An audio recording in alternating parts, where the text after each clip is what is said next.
Welcome back, everybody, to the Book of Fables. This week we're going to be taking a look at Bluebeard. Bluebeard is a character we've just recently met in The Wolf Among Us. He's a character that aroused the suspicions of Bigby from the beginning, and he's somebody that's shown up in this chapter looking sort of homicidal and violent. And so I thought it'd be a good idea to look into the past, the history of the fairy tale, and some interpretations of it. Now, this is another one of the fairy tales that is really popular, but not in the States.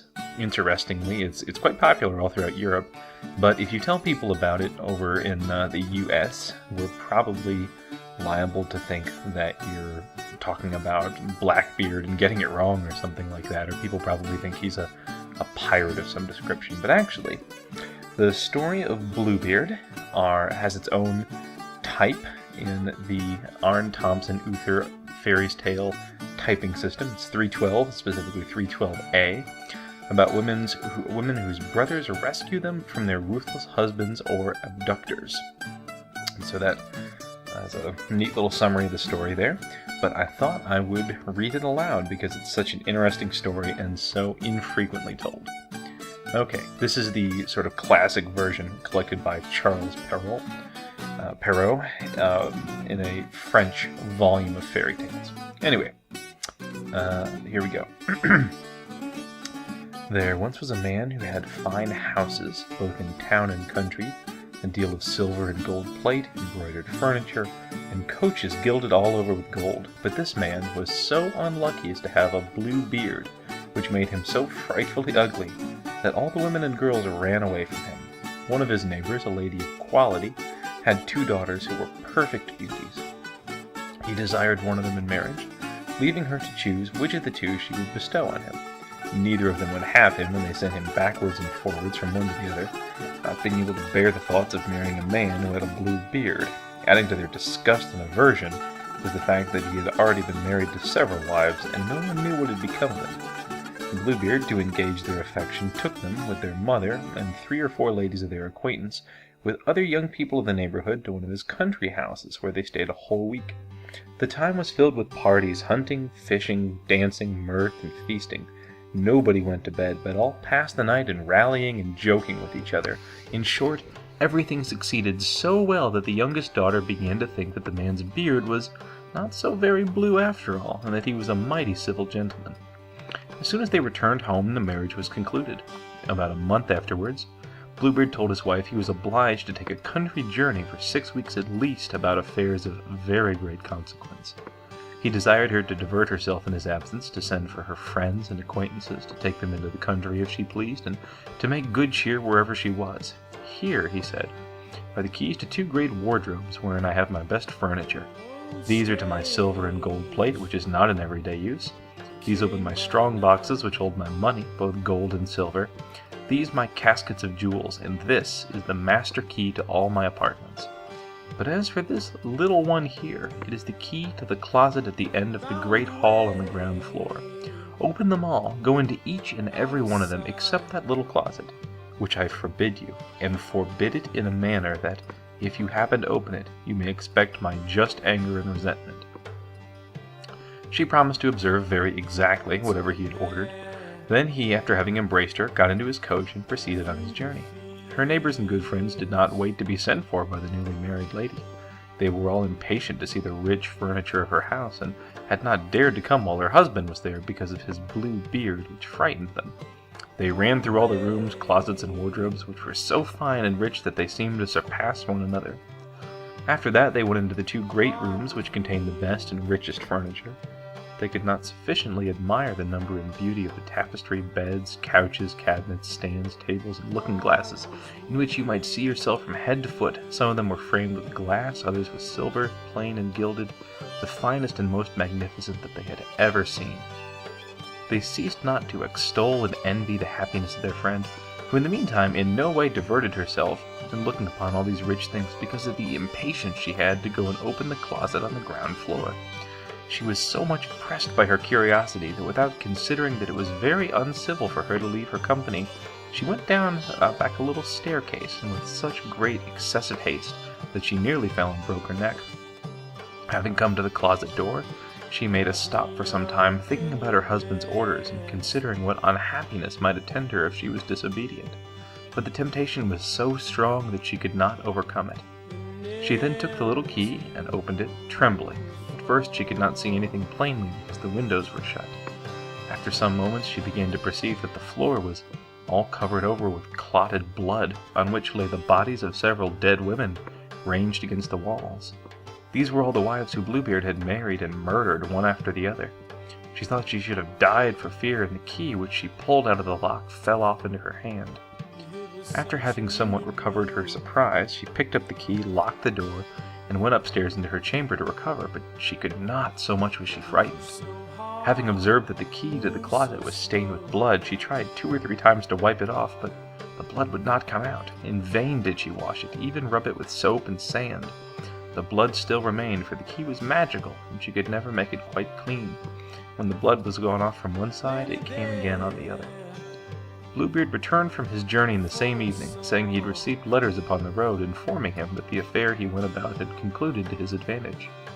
His wife did all she could to convince him that she was extremely happy about his speedy return.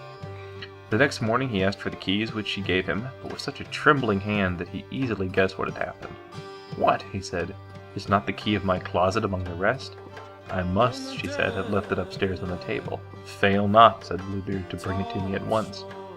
After several goings backwards and forwards, she was forced to bring him the key. Bluebeard, having very attentively considered it, said to his wife, "Why is there blood on the key?" "I do not know," cried the poor woman, paler than death. "You do not know," replied Bluebeard. "I very well know. You went into the closet, did you not? Very well, madam. You shall go back and take your place among the ladies you saw there." Upon this, she threw herself at her husband's feet and begged his pardon with all the signs of a true repentance, vowing she would never more be disobedient. She would have melted a rock, so beautiful and sorrowful was she, but Bluebeard had a heart harder than any rock. "You must die, madam," he said, "at once." "Since I must die," answered she, looking upon him with her eyes all bathed in tears, "give me some little time to say my prayers." "I give you," replied Bluebeard, "half a quarter of an hour, but not 1 moment more." When she was alone, she called out to her sister, and said to her sister Anne, for that was her name, "Go up, I beg you, to the top of the tower, and look if my brothers are not coming. They promised me they would come today, and if you see them, give them a sign to make haste." Her sister Anne went up to the top of the tower, and the poor afflicted wife cried out from time to time, "Anne, Sister Anne, do you see anyone coming?" And Sister Anne said, "I see nothing but a cloud of dust in the sun and the green grass." In the meanwhile, Bluebeard, holding a great saber in his hand, cried out as loud as he could to bawl to his wife, "Come down instantly, or I shall come up to you." "1 moment longer, if you please," said his wife, and then she cried out very softly, "Anne, Sister Anne, do you see anybody coming?" And Anne answered, "I see nothing but a cloud of dust in the sun and the green grass." "Come down quickly," cried Bluebeard, "or I will come up to you." "I am coming," answered his wife, and then she cried, "Anne, Sister Anne, do you not see anyone coming?" "I see," replied Sister Anne, "a great cloud of dust approaching us." "Are they my brothers?" "Alas, no, my dear sister. I see a flock of sheep." "Will you not come down?" cried Bluebeard. "1 moment longer," said his wife. And then she cried out, "Anne, Sister Anne, do you see nobody coming?" "I see," she said, "2 horsemen, but they are still a great way off." "God be praised," replied the poor wife joyfully. "They are my brothers. I will make them a sign as well as I can for them to make haste." Then Bluebeard bawled out so loud that he made the whole house tremble. The distressed wife came down and threw herself at his feet, all in tears, with her hair about her shoulders. "This means nothing," says Bluebeard. "You must die." Then taking hold of her hair with one hand, and lifting up the sword with the other, he prepared to strike off her head. The poor lady, turning about to him and looking at him with dying eyes, desired him to afford her 1 little moment to recollect herself. "No, no," said he, "commend yourself to God," and was just ready to strike. At this very instant there was such a loud knocking at the gate that Bluebeard made a sudden stop. The gate was opened, and 2 horsemen entered. Drawing their swords, they ran directly to Bluebeard. He knew them to be his wife's brothers, one a dragoon, the other a musketeer, so that he ran away immediately to save himself. The 2 brothers pursued and overtook him before he could get to the steps of the porch. Then they ran their swords through his body and left him dead. The poor wife was almost as dead as her husband, and had not strength enough to rise and welcome her brothers. Bluebeard had no heirs, so his wife became mistress of all his estate. She made use of one part of it to marry her sister Anne to a young gentleman who had loved her a long while, another part to buy captain's commissions for her brothers, and the rest to marry herself to a very worthy gentleman who made her forget the ill time she had passed with Bluebeard. So that's a pretty weird story, right? What's weirder still is Perrault liked to include morals to his stories, and the moral that he actually gives for this story is as follows. Curiosity, in spite of its charm, too often causes a great deal of harm. 1,000 new cases arise each day. With due respect, ladies, the thrill is slight, for as soon as you're satisfied, it goes away, and the price one pays is never right. So, like, are you kidding me? The moral is that the wife was in the wrong, and Bluebeard, the serial murderer, was wrong, or was the grieved party. It's super bizarre, and I've read some interpretations of it, and some of them come down to the fact that the story was a little tongue-in-cheek. The idea of the Bluebeard being monstrous was kind of funny, and so it was supposed to be kind of a comedic tale, but I don't know, I didn't really get it reading that. Yeah, there's a lot of interpretations of this story, as there tend to be. The historical one has been a warning to women to watch out for certain kinds of husbands, to look to see if a husband is hiding something, or in particular has a room or some part of his life that he's completely closed off to his wife. It's possible that there could be something really bad about it. And so if you are going to investigate, to be careful. This is also a story, though, that's told in many different places. It has other names like the White Dove, Mr. Fox, Flitcher's Bird, or Fowler's Fowl, that are all sort of stories like that. There's some discussion that it might have been an actual historical figure. The best idea that we have about that is a Breton nobleman and serial killer, Gilles de Rais, I think is how you say that. He was somebody who was very brave in war, earned himself a commission, and had a lot of land, and was very supportive of the arts and very well liked, but took to murdering lots and lots of women. So it could have started off as a warning that people would tell this story if they lived near him to do something like that. But I'm not exactly sure I'd buy that. First off, because like I said before, it's been read, in many different places throughout the world, told for years and years, decades and centuries, that the story has stuck with people.